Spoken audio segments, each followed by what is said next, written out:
Hello everyone, मैं doctor Rukmini Chaudhary और जहाँ पे भी आप हमें देख रहे हैं हमारे यूट्यूब, इंस्टाग्राम या फिर हमारे फेसबुक पेज पे आप सभी का बहुत बहुत स्वागत है। और आज की इस वीडियो में हम आपको जानकारी देने वाले हैं बालेनाइटिस के बारे में। इस पूरे वीडियो में हम आपको बताएंगे बालेनाइटिस क्या है, क्या प्रॉब्लम है, कैसे होता है, क्या इसके पीछे वजह है और किनको ये प्रॉब्लम ज़्यादा होती है, क्या इसके लक्षण, साइन और सिम्टम्स रहेंगे, कैसे इसकी जाँच। इफेक्टिव होम्योपैथी मेडिसिन की हम बात करेंगे।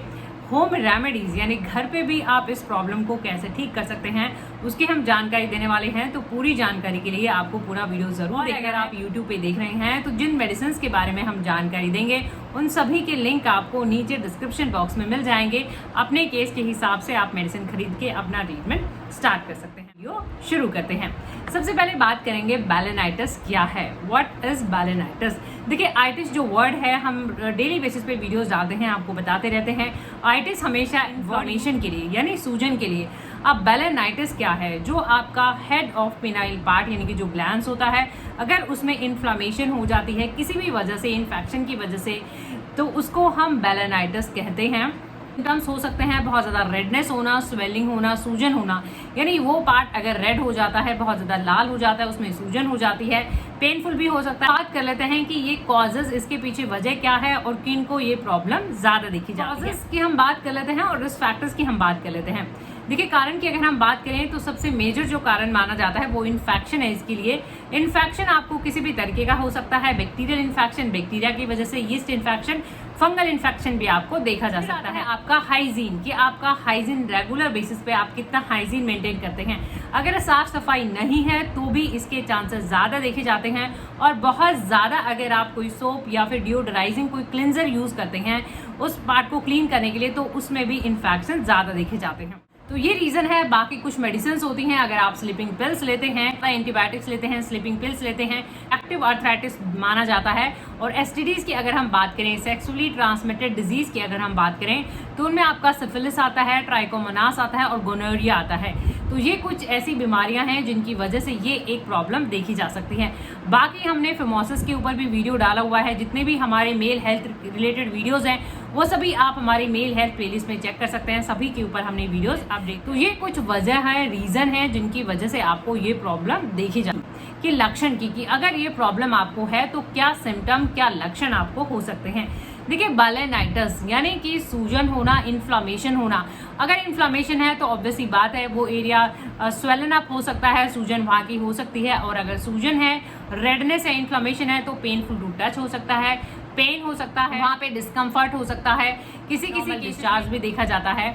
और सेंसिटिव टू टच की हमने यहाँ पे बात करी है। और क्योंकि अगर बालेनाइटिस में इन्फ्लामेशन, ग्लैंड्स की इन्फ्लामेशन देखी जाती है तो वो यूरेथ्रा को कंप्रेस कर सकता है, तो यूरिनेशन में आपको प्रॉब्लम हो सकती है, पेशाब में आपको दिक्कत, ईचीनेस वहाँ पे हो सकती है, बहुत ज़्यादा जलन आपको हो सकती है। उसका लेते हैं हम डायग्नोसिस की जांच की कि इसके लिए क्या जांचें ज़रूरी हैं, कौन से टेस्ट करे जाते हैं। अगर हम बात करें तो कॉमन प्रॉब्लम है, कभी ना कभी हो जाता है और कई बार ये अपने आप रिजॉल्व भी हो जाता है, अपने आप ठीक भी हो जाता है। आप एंटी फंगल क्रीम लगाते हैं, ऑइंटमेंट लगाते हैं, या नॉर्मली भी अगर आप हाइजीन मेंटेन करके रखते हैं तो ये अपने आप ठीक भी हो जाता है। बट कॉज ऑफ कंसर्न तब हो जाता है जब ये ठीक नहीं होता है, ठीक होने में टाइम लेता है, या फिर आपको रिकरेंट बार बार ये प्रॉब्लम होती है, तब आपका कॉज ऑफ कंसर्न हो जाता है, टेस्टिंग जरूरी हो जाता है। कि फिजिकल एग्जामिनेशन की सबसे पहले देख के आपको पता लग जाता है, डॉक्टर्स आपका फिजिकल एग्जामिन करते हैं तो पता लग जाता है, स्वेलिंग के साइन मिलेंगे, पेनफुल टू टच रहेगा, रेडनेस रहेगी वहाँ पे, तो ये सिम्टम मिल सकते हैं। किसी में हमने बात करी थी डिस्चार्ज की, तो जो डिस्चार्ज होता है वहाँ पे जो फ्लूइड होता है उसको स्टडी कर सकते हैं कि टाइप ऑफ इन्फेक्शन देखने के लिए कि आपको ये बैक्टीरिया की वजह से है या फिर ये फंगल इन्फेक्शन है, देख सकते हैं। रेयर टू रेयरेस्ट केसेस में कई बार बायोप्सी इफ नीडेड, अगर जरूरी होता है तो बायोप्सी कर सकते हैं, थोड़ा सा टिश्यू लिया उसका स्टडी करने के लिए कि क्या चेंजेस हैं उस पर्टिकुलर पार्ट में, कि ये प्रॉब्लम बार बार क्यों हो रही है। ट्रीटमेंट पार्ट है, इसके लिए कौन कौन सी मेडिसिन आप यूज कर सकते हैं। देखिए, अगर हम एलोपैथी की बात करें तो एलोपैथी में टाइप ऑफ इन्फेक्शन हमेशा इस तरीके का इन्फेक्शन है। अगर आपको बैक्टीरियल इन्फेक्शन है तो आपको एंटीबायोटिक्स दिए जाएंगे, और फंगल है तो एंटी फंगल दिए जाते हैं। एंटी फंगल क्रीम भी कई बार आपको प्रोवाइड किए जाते हैं। यहाँ पे प्रिवेंशन की, बचाव की, तो कारण पे ध्यान देना आपको बहुत जरूरी हो जाता है कि किस वजह से ये प्रॉब्लम है। अगर आप हाइजीन मेंटेन नहीं करते हैं तो थोड़ा हाइजीन की तरफ जाइएगा, साफ सफाई पे ध्यान दीजिएगा। और अगर आप बहुत ज़्यादा एक्सेस यूज़ हो जाता है किसी सॉप का या डिओडराइजिंग कोई क्लिनजर का जिसमें बहुत ज़्यादा स्मेल आती है, सेंटेड अगर आप सॉप यूज़ करते हैं, तो वो आपको अवॉइड करने होंगे, उनका यूज़ आपको नहीं करना होता है।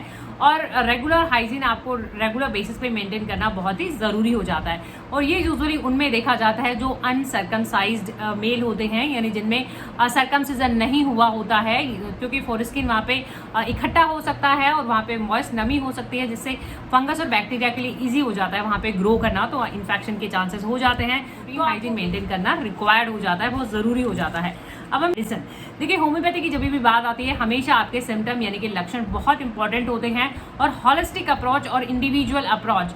हॉलिस्टिक का मतलब है एज अ होल कि आपको क्या सिम्टम्स हैं, और इंडिविजुअली कि क्या आपके सिम्टम अलग से हैं, कुछ कैरेक्टरिस्टिक सिम्टम्स आपके अलग से भी हो सकते हैं। अब मेडिसिन हमने वही रखी हुई है सिम्टम बेसिस पे, हम यहाँ पे मेडिसिन की भी जानकारी देने वाले हैं। सिनाबेरिस, अगर आपने हमारा फिमोसिस का वीडियो देखा है, फिमोसिस यानी कि टाइट फॉर स्किन, लगभग सभी पे हमने वीडियोस भी डाले हुए हैं। तो अगर आपको बेलेनाइटिस यानी सूजन भी है, रेडनेस भी है, बहुत ज़्यादा खुजली भी है, इचीनेस इसका बहुत ही की नोट सिम्टम होता है, बहुत ज़्यादा खुजली होना, और अगर इसके साथ साथ आपको फिमोसिस का प्रॉब्लम भी है यानी टाइट फॉर स्किन है विद बेलेनाइटिस, फिर आप सिनाबेरिस ले सकते हैं, बहुत अच्छा मेडिसिन रहेगा। ये सबसे इंपॉर्टेंट है कि ये ऑरल मेडिसिन हैं, यानी ये आपको मुंह में लेनी है, ये लगाने की मेडिसिन नहीं है, ये खाने की मेडिसिन हैं। तो ड्रॉपर की मदद से आपको एक एक दो बूंदें सुबह दोपहर शाम सीधा जबान पे लेनी होती है। अगर आपको कोई प्रॉब्लम होती है थोड़े से पानी में भी ले सकते हैं।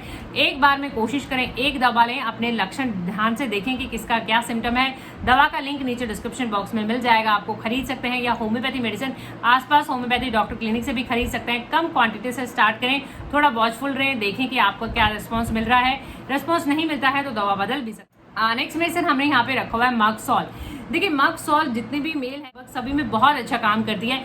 इवन मगसॉल को एसटीडीज में भी दिया जाता है, सेक्सुअली ट्रांसमिटेड डिजीज में भी दिया जाता है। मगसॉल एक ऐसी दवा है जो आपके सभी सिम्टम्स लगभग कवर अप करती है, जिससे इसमें अगर डिस्चार्ज भी देखा जाता है तो भी रहेगा, और पेनफुल सेंसिटिव टू टच यानी बहुत ज़्यादा पेन होना, उसके साथ डिस्चार्ज होना, और वेसिकुलर इरप्शंस यानी थोड़े थोड़े आपको वहाँ पे वेसिकल्स दाने जो फ्लूइड फिल्ड हो सकते हैं वो भी आपको वहाँ पे नजर आ सकते हैं। तो अगर ऐसा केस है तो फिर आप मगसॉल ले सकते हैं। लेना सेम वैसे ही रहेगा, एक एक दो बूंदें सुबह दोपहर शाम, खाने से पहले रेगुलरली आप यूज़ कर सकते हैं। इस रस्टॉक्स होम्योपैथी मेडिसिन है, रस्टॉक्स भी ऐसे केसेस में दी जाती है जहाँ पे रेडनेस होती है थोड़ा गहरे टाइप में, यानी कि डार्क रेडनेस रहेगी, थोड़ा गहरे रंग के साइड में रहेगी।